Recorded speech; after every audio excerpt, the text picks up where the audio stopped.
చేతిని పట్టుకోవడము అంటే మీరు ఒకటి బాగా గుర్తుపెట్టుకోవాలి. పాణిగ్రహణము అంటే కరచాలనము కాదు.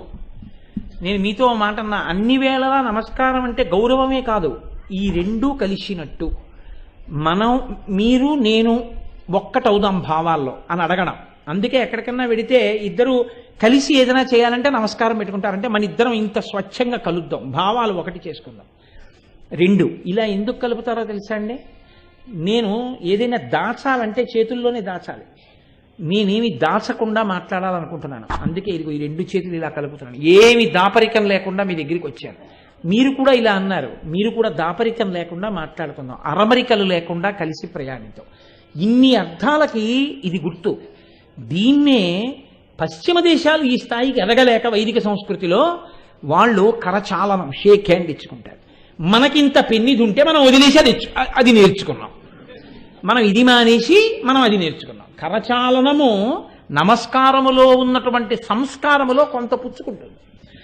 కాబట్టి పాణిగ్రహణమునందు కరచాలనంలా ఇలా ఇలా అనకూడదు. పాణిగ్రహణమునందు ఆడపిల్ల యొక్క కుడి చేతిని పైకెత్తాలి ఆమె ఇలాగా, మగపిల్లవాడు తన అరిచేతిని బోర్లించి కిందకి దింపాలి. దింపి ఈమె కుడి చేతిని అతను తన కుడి చేతితో రాపాడించి 3 మంత్రములతో పట్టుకోవాలి.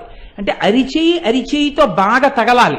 తగిలేటప్పుడు వేళ్ళు తగలాలి, బొటన వేళ్ళు తగలాలి, అరిచేయి తగలాలి, 2 అరచేతులు తగలాలి.